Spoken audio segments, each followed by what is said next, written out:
So here we are in St. George. I'm happy to be in St. George. I grew up in Utah County, and this was kind of our getaway place, our paradise, if you'll call it that, and hike around. I played a lot of baseball down here in the Sunshine Tournament. Would practice up in Springville in March with our fingers cracking and frozen, and then we'd come down here and play. So it was always a great time. I'm third from the right there on the back row. You can see me very well, but loved baseball, and like I say, played a lot here in the Sunshine Tournaments. So when my family decided to move from Springville about 3 years ago to Rexburg, people thought we were crazy, but I think if we had moved to St. George, no one would have argued. They would have just said, yeah, I don't blame you.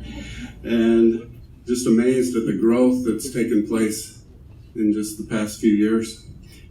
Here's a picture from last year. No, just kidding. But that's about how steep the snow is sometimes in Rexburg. Last fall, it's still fall. We had a really heavy snowstorm, and my wife had bought me one of the Fitbits and told me to wear it. And I got out the snowblower, and it just kept snowing and snowing, and I ended up with 20,000 steps on my Fitbit from just the snow blowing. So it's helped thin me down a little. So, for example, here's my daughter's wedding last January. Adam's kissing her and froze to her at 14 degrees. I can handle cold, honestly, but as we're standing in front of the picture and getting pictures in front of the temple, I'm like, this is nuts. So my daughter Emma got married in August when it was actually hot in Rexburg, so that was a lot better. I wanted to talk a little bit about my ties to this area. My grandpa, Guy Chestnut, grew up in what was known as Fruta, just a few miles off. It's now known as Capitol Reef National Park, and there's a little schoolhouse there that Grandpa Guy attended, and so we'd come down, and since he grew up right at the base of these cliffs, he knew where a lot of the Native American artifacts were. They were still there, and he'd take us up in these canyons, and I could feel a real spiritual sense, almost like the Native American ancestors were still there. And we've gone back since, and the government's fenced it off and taken away all the remains of the artifacts and things. But that really was a spiritual experience for me. If you do happen to go to that little school, they have a recording, and they tell the story of a boy who put a snake in the teacher's desk. And she tells the story. That was my Grandpa Guy. So a little bit of a prankster. Always was. I wanted to begin with a story I haven't really told much. It's in my autobiography. When I was 13, definitely in need of braces in that picture, but soon got them later. Our Deacon's Quorum advisor encouraged us to read the Book of Mormon, and I'd never hardly cracked the book open. Sunday was for playing Nerf football in the yard and things like that. But so I did that summer before school. I read through the Book of Mormon and got to Moroni, chapter 10, and saw the promise, and our teacher talked about the promise, and I didn't really get an answer right off the bat. I put myself through a lot of trouble. I'd go out in the field in the rain, you have to sacrifice or something. I'd go kneel down in the mud and pray, and nothing would happen. Go out in the pigeon pen and pray and things like that. Just nothing really came. Finally, a voice said, just go write your journal. And so I did. And as I began to write, the Spirit just filled my heart, and that was undeniable. I started crying, and I still have that record. I'm glad I got to write in my journal as that was occurring, because I wrote, I'm feeling the Spirit right now. And, I could not deny the Book of Mormon. I knew that it was true, and that Joseph Smith was a prophet. And so when you reach 18 years old and your doubts start coming about a mission, like they always do, the opposition, I always had that experience to fall back on. And so people think, oh, he's seen visions, and that really isn't the basis of my testimony. It's the fact that the Holy Ghost testified to me. So I talk to people who sometimes think, oh, I'm just not measuring up. But if you've had this Holy Ghost experience testify to you, you're on the right path and you'll be led to the way you should go. I compare those of us that have visions to, sadly, kind of like to Laman and Lemuel. They had an angel appear to them, but it still didn't change their way. They needed to have the testimony of the Holy Ghost to strengthen them and to know that Jesus is the Christ. But I did when I was 17. There's teeth were a little straighter by now. I'll just briefly tell about my near-death experiences. I've told them enough that I don't need a whole lot of details. But for those who haven't heard, I went on a youth activity to Flaming Gorge, Utah, in northern Utah. And my friends loved to talk me into doing stupid things. I was the younger priest in the quorum, and they knew they could usually goad me into something that I shouldn't do. And they loved to cliff jump. We didn't dive, but this certain cliffs had several levels, and we slowly worked our way up, and finally we got to one that was about 60 feet high. This is not me, but this is about where we were at Flaming Gorge. I found this photo, and they told me to go first. And as I stood on the edge of that cliff, I was like, this is a terrible idea. But, gotta impress my peers. So I took that jump, and it just took forever to hit the water. Just 1, 2, 3, and just kind of flailing. And when I hit, it was like hitting concrete. And it just felt like I broke my neck, honestly. That was my first indication. But what really happened is my body went deeper than my spirit. And so I was like 3/4 out of my body. It's like I came out through my head. And I looked around, and it was like a plane of white light. And just an amazing experience. I felt so peaceful and calm, and there were little particles of light that attached to my body, like they were just rushing at me. But within a few seconds, my body and spirit went back together. I later learned it wasn't the best fit. For 30 years, I was kind of off. So I went to a chiropractor, and he fixed me, and it felt a lot better since then. So, but a few years later, we went on a family vacation to La Jolla, California. This is La Jolla Cove. And in the center of the picture there, you can kind of see some black rocks that go out. And my brother and I went out on the very tip of that at low tide. And as the tide started to shift, as we were looking for shells and things, a gigantic wave came and just plastered me. This is the same cove, a different angle, but that's about what that wave looked like. I was out on that tip, and then just looked up, and there was this wave right there. They just call it a rogue wave. Comes out of nowhere and smashed me, and I was sure I was going to die. And I was actually right. I did die.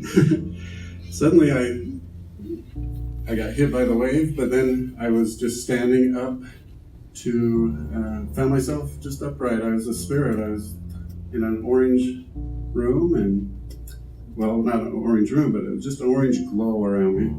And suddenly I saw my grandpa Keith Daybell, who was my father's dad. He had an army uniform, kind of a symbol of who he was. And he had with him his grandfather, Finity Daybell.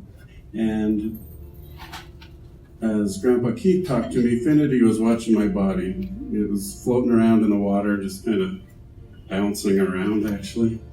And so I felt they knew they had a certain amount of time they could talk to me.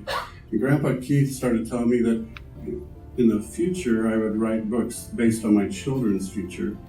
And he showed me like a panorama that just flipped through dozens of scenes, like a video, a video wall, just showing dozens of scenes of what happened to my children. And it was a great blessing. I soon returned to my body and kind of coasted to shore. My dad rushed to me and they took me to the hospital. And I had to get some stitches and everything, but I bounced back. And a few years later, I started writing that series. And so that's how the Standing in Holy Places series began. It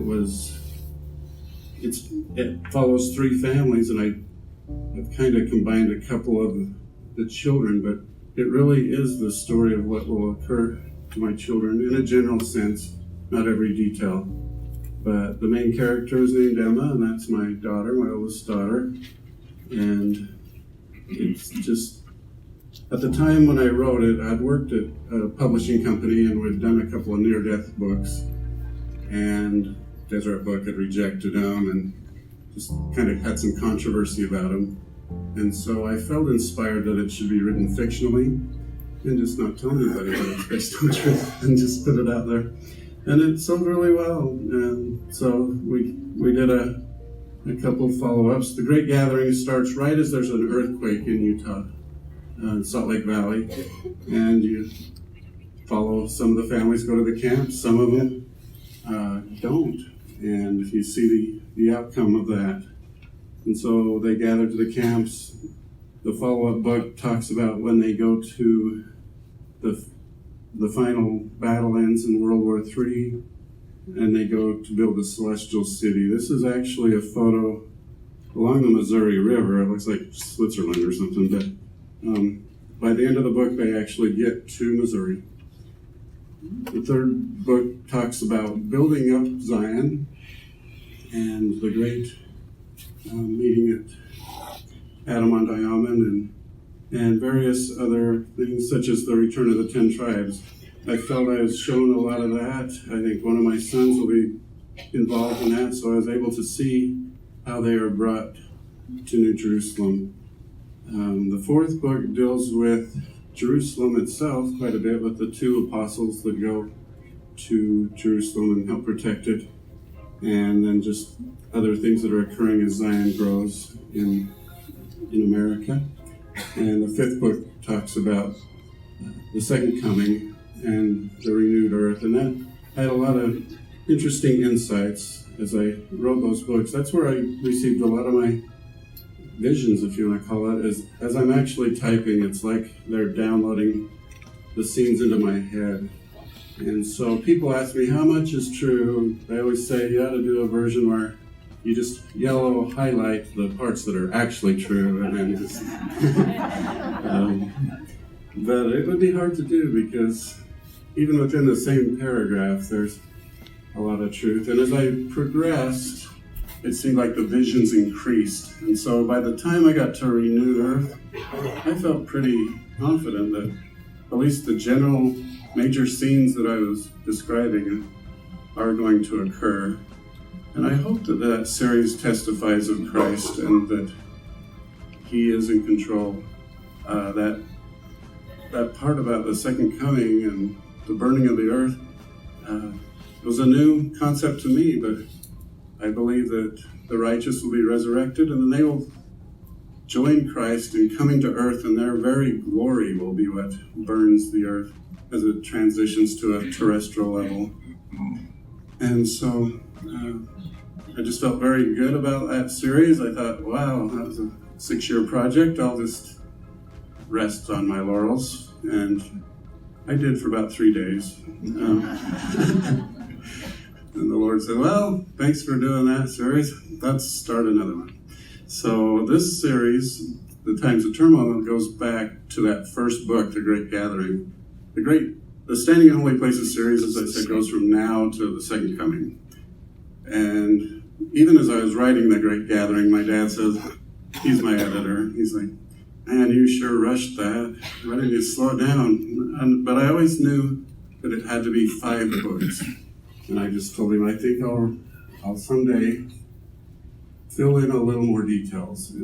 There were details I didn't even know at that time when I first wrote it. So as I started the Times of Turmoil series, then those added details came to me. And so as we talk about the yellow highlighter part, this series truly feels like it's going to happen. I feel that these characters, Nathan and Marie, exist. This one isn't really based on my kids like the other one. Not quite sure who they are, but I feel they exist, and the other characters within this series are out there somewhere. And so this series starts right after the first earthquake, and Nathan's a returned missionary, and he gets called to help as a maintenance missionary to help set up places of refuge and places of gathering in the mountains. Secretly, he was driving along the freeway with a loaded tents in the back of a truck, and no one knows. And he's headed to the mountains. Marie's a U of U student, and so obviously she's inactive. That's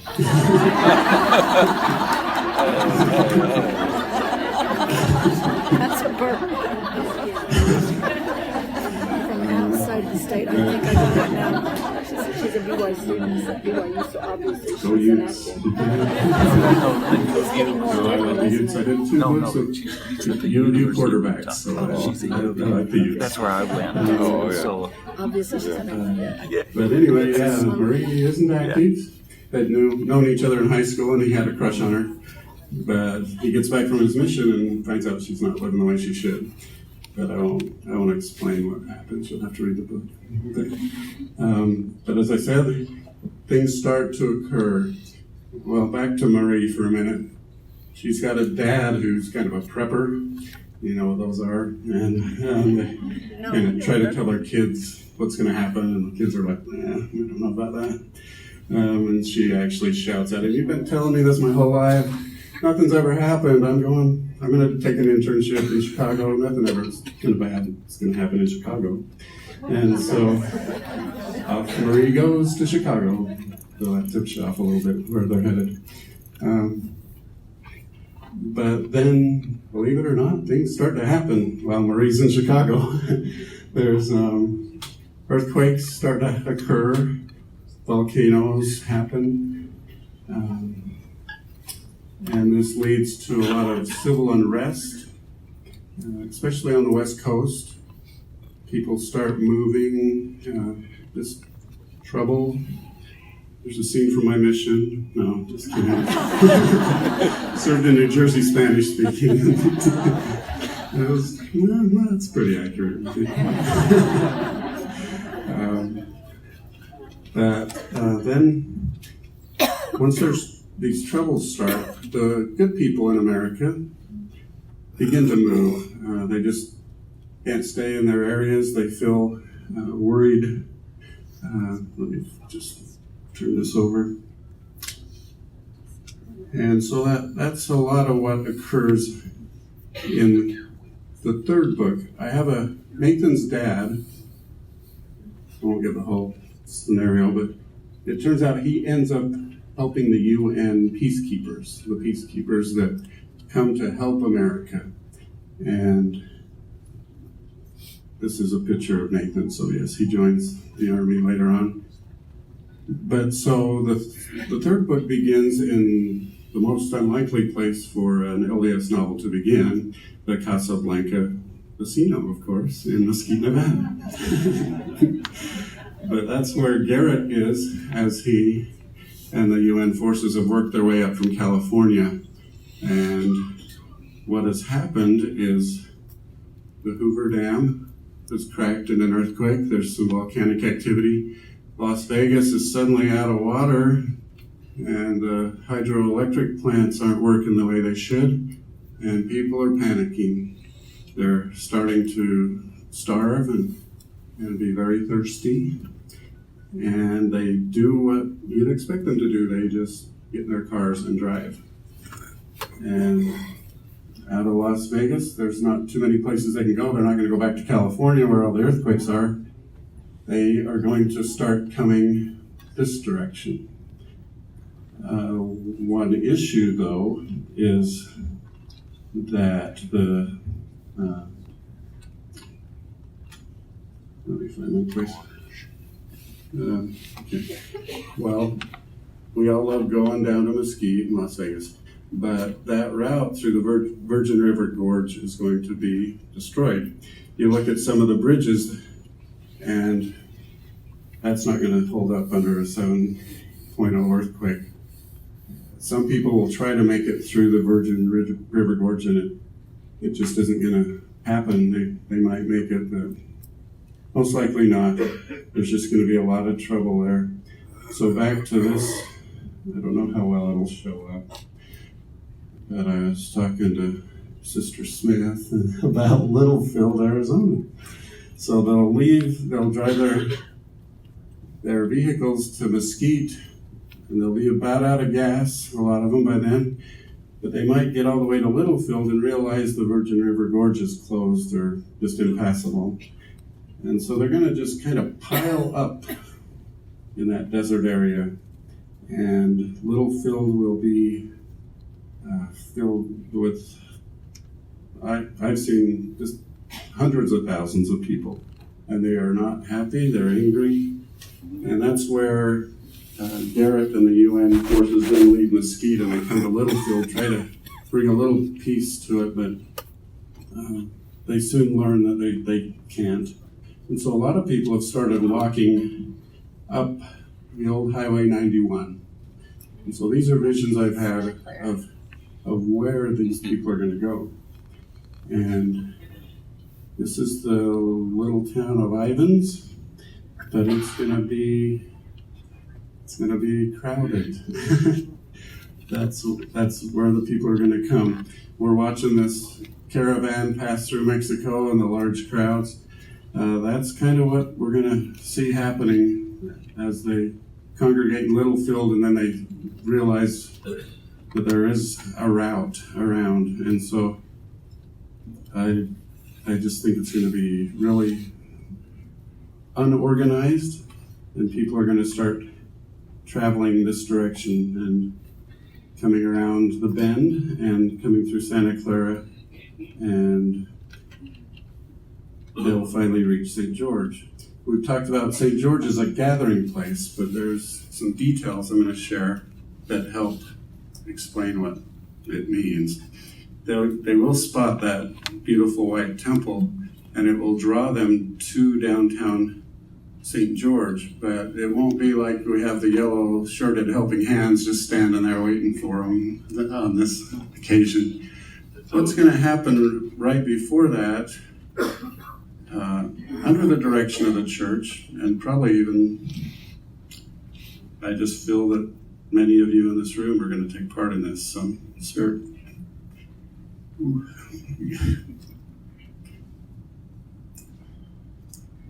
This was off a real estate site, but it happens to show a lot of the places you're going to gather. So,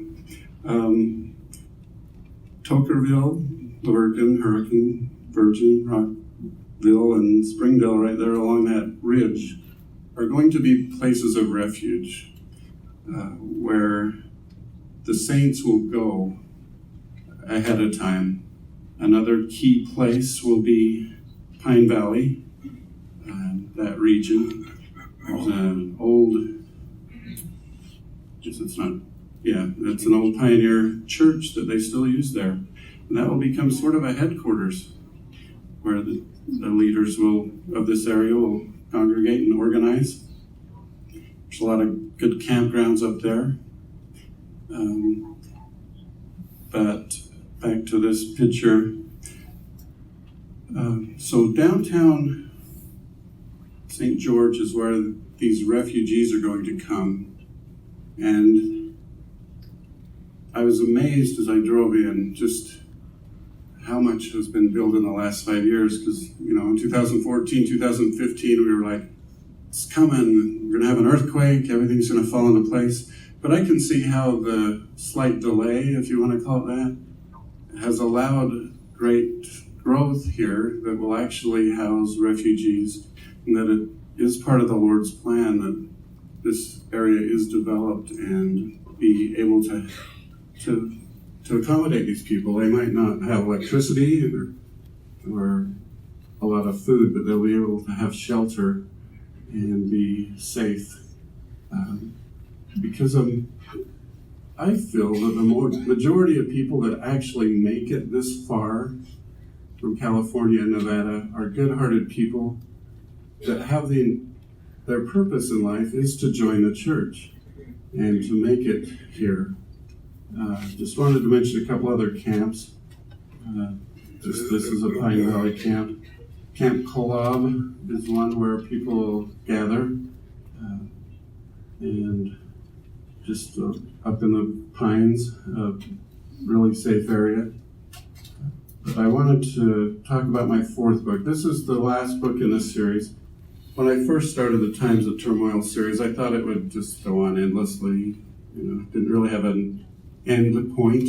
But as I was writing it, at the end of this book, World War III ends, and the Spirit told me, this is the end of the times of turmoil. And so that is why the series ends there. And then it kind of picks up and things improve as we build New Jerusalem. This book was strange because I finished the third book, Days of Fury, 3 years ago. And I had this cover ready 2 years ago. But the Spirit just kept telling me, you need to hold off. It's not time to tell this story yet. And so I just held off. I was told there would be a shaking before I released this book. And me being dumb thought, well, that must mean the first earthquake. So I'll just wait until the first earthquake. I even put that on my website, a couple other websites. But as I listened to the April General Conference with President Nelson just moseying up there every 2 hours and announcing something else, I realized that was the shaking that I had been told to wait for. And so I actually wrote this book in 2 months. It just really flowed. Once again, the visions came to me of what would occur.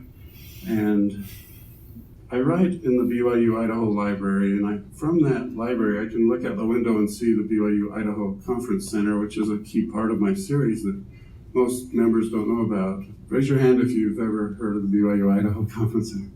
Okay, good. Is it because you read the books? Yeah. Okay. But it's a very, we have the Salt Lake Conference Center with gardens on the roof and waterfalls. This just looks like another building. But what they did was they actually blasted into this gigantic volcanic rock. It's immense, and they just went as deep as they could. And so the building itself isn't very tall, but it's essentially a replica of the Salt Lake Conference Center. It's a little smaller. It's not quite as wide, but yeah, just a powerful, immense building. And unlike the Salt Lake Conference Center, it has the added addition of 10 basketball courts attached to it. So, just a magnificent building that's tucked away that they haven't really talked about much. But when Elder Bednar dedicated it, he said several spiritual visions and prophecies about that building that I've included in the books. That it will, I know that someday after the second earthquake happens in Salt Lake, Rexburg, little Rexburg, will become the headquarters of the church temporarily as the war ends and we begin to move to New Jerusalem. So we won't be packing up our wagons from Salt Lake. We'll just Rexburg will be the center. And I actually, in my book Celestial City, I guess I wrote that. I did not realize that until I started this series. I went back and looked, and there it says Rexburg is the headquarters of the church. So it amazes me how sometimes the books even parallel each other. But two key new people in this new book is Jen Gardner and her daughter Amber, and that's who's on the cover here. And I truly believe they live in Washington State right now with their husband and father. and life's good for them. They're Christians, they're not LDS at all. But this is another case where I believe they are there, and they are going to be affected by volcanoes and earthquakes. And they will leave Washington. They'll get on the freeway with everyone else, but they'll get to a town in Montana, and the husband will be killed by a gang. And Jen and Amber will escape and hide out through the winter, luckily in a cabin. I've seen the cabin.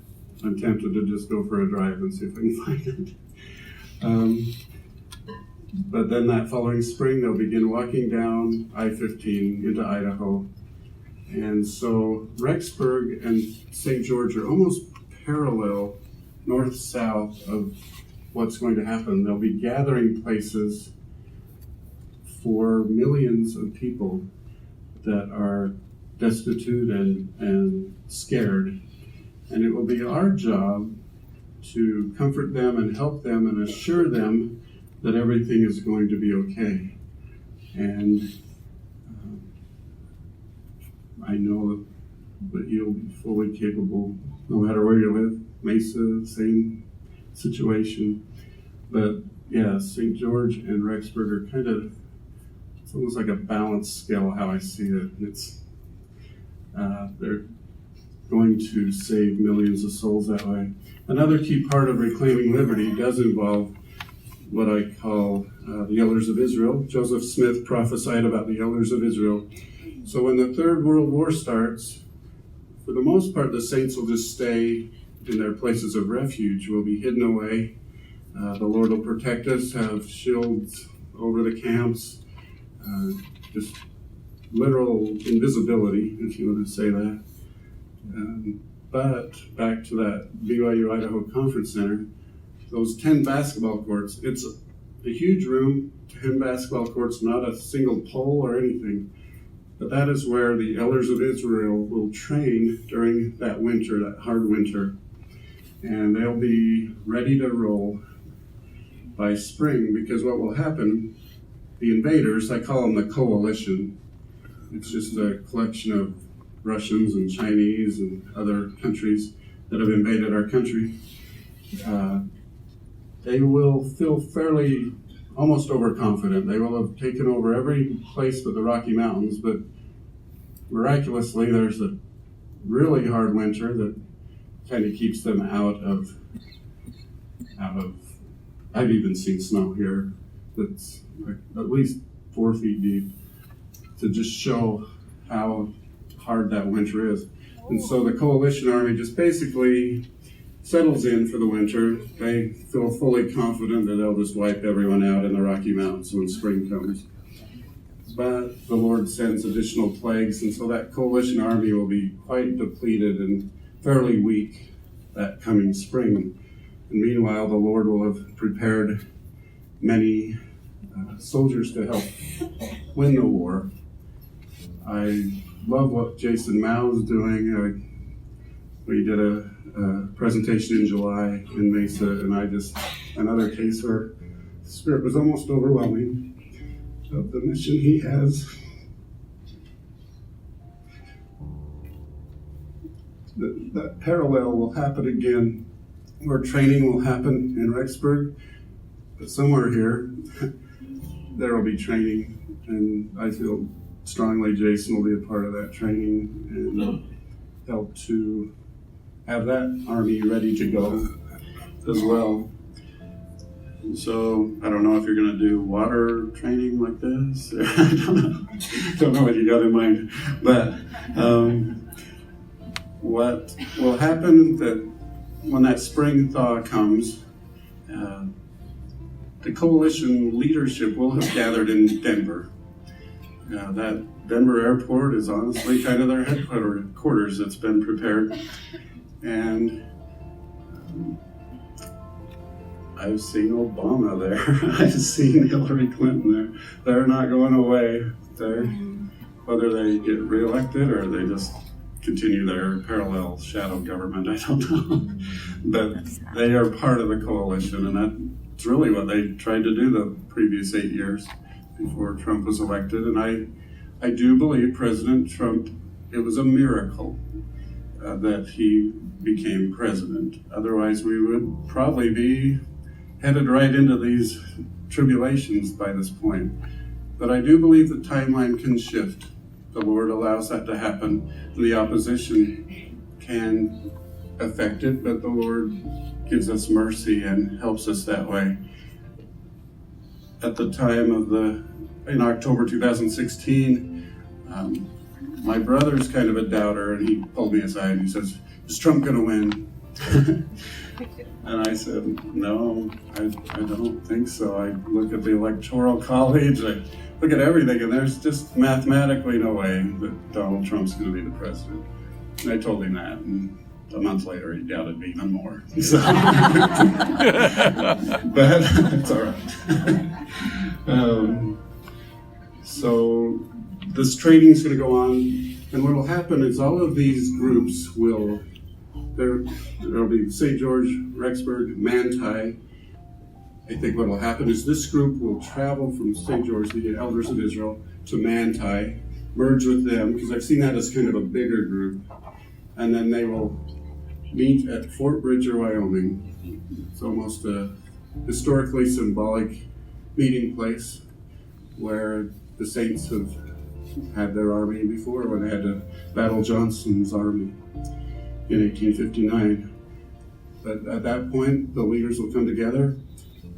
The coalition army will have gathered into Denver, where their leaders are, and just preparing to wipe out anybody who's left in the Rocky Mountains or capture them. But that's when our young elders of Israel will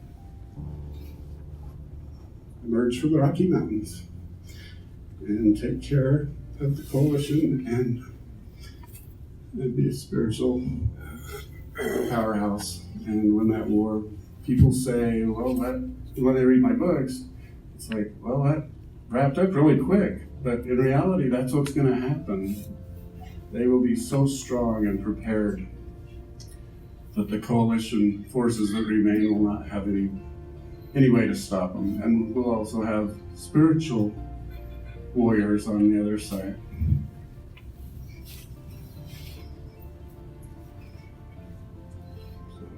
So I see them as modern day sons of Helaman. I met a lot of them. They know their mission. They sense it. And that's why they're on earth at this time. And they will preserve the liberty of this country and help us be able to build Zion.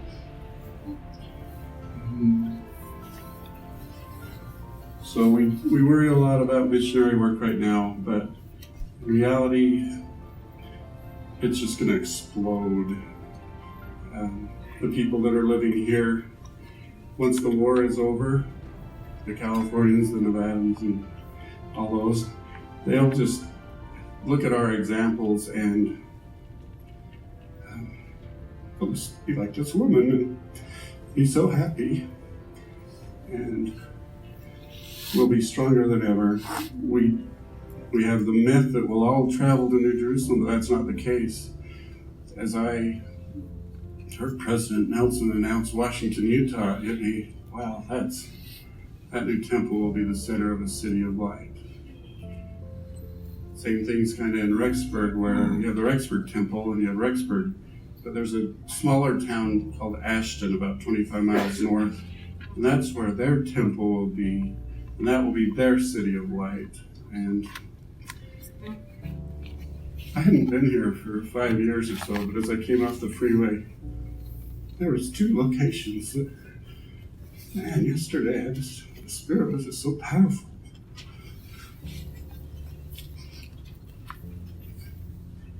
It's like I could see the tent cities. And we really don't understand how wonderful it's going to be and the difference we're going to make in people's lives. So, you will be a part of that.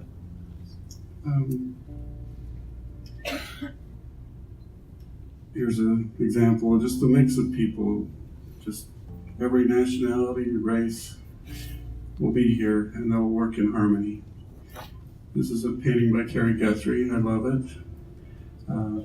Symbolizes a city of light. And we are going to build structures that you won't believe. I believe the 10 tribes have great gifts that we don't understand. In Spencer's book, Visions of Glory, he talks about how they can just mold rock. They can take a tree and tell it to be a chair or something like that, and the tree will obey. And so as the 10 tribes return with these gifts, we will build these cities quickly and magnificently.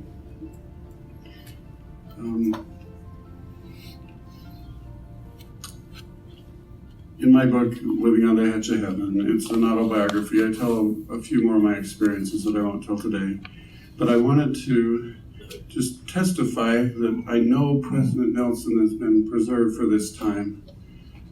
I'm not sure why, but during President Monson's time, as he grew older and didn't speak as much, that's kind of when I felt that I should publish a lot of books, Hector's book, Julie Rowe's books.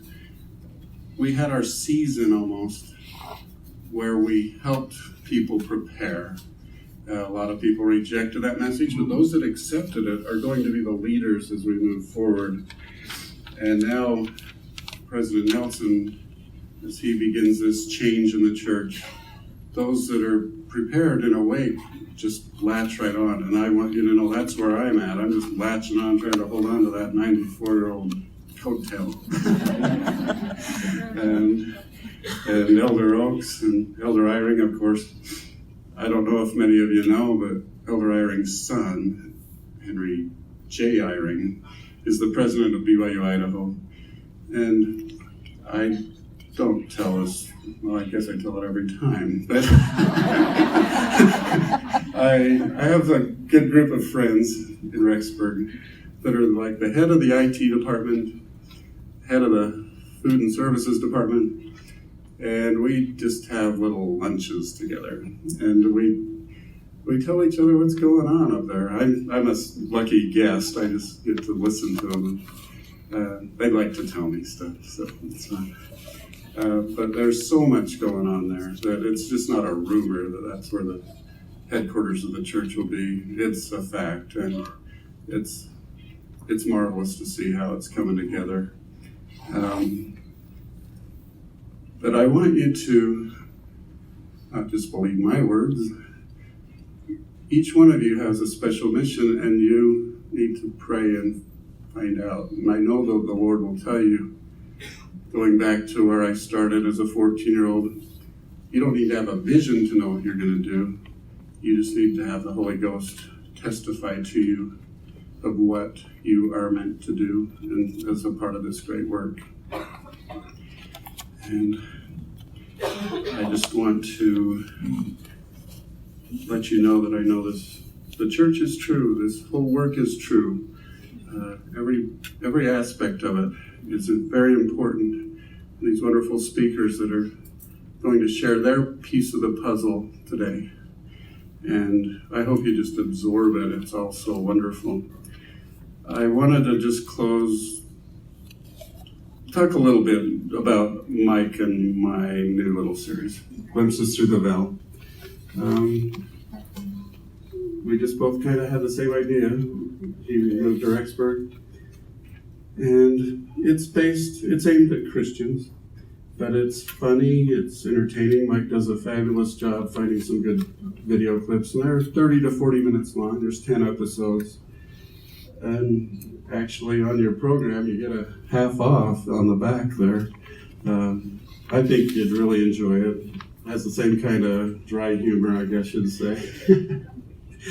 But we've put together some really good episodes. I hope you'd consider looking into that. And as we progress, the first 5 are pretty basic, but as we go through the last 5, I actually share quite a bit of what I've seen, and I don't say we're LDS, we avoid that, but if you've enjoyed my books, I think you'd enjoy that.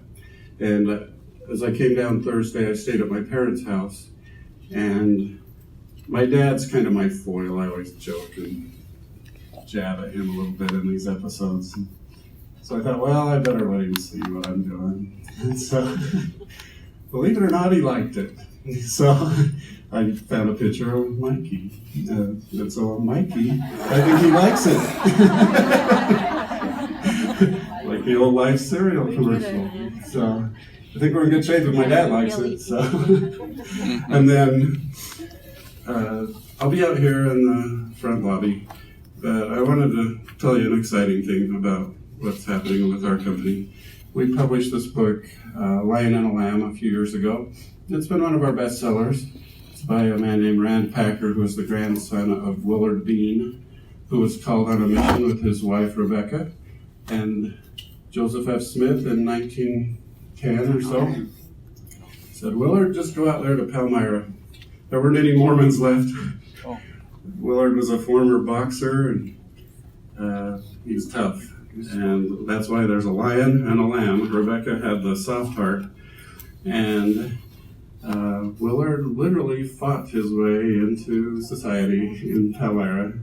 He knocked out a couple preachers and things like that. And so T.C. Christensen read the book and just loved it. And so they are filming it right now. And so it'll be a great new movie in the spring. It'll be called The Fighting Preacher. I guess that'll appeal to people. But by the end of his mission, Willard had befriended people. The church was starting to emerge there again, and he helped buy back the Hill Cumorah, buy it. And he started the pageant there. And I think that's how the movie will end, is that first pageant in 1935. So anyway, it's a wonderful book, and I'll have copies here. It's well worth the read. And then the movie will be wonderful too. But I just want to close with my testimony of Jesus Christ, that I know he's in charge of all of this. So he's in charge of many things, but he's also loves each one of you, and knows each one of you, and cares what you're going to do in his kingdom. And I hope you'll continue to grow closer to him. And I say these things humbly in the name of Jesus Christ. Amen.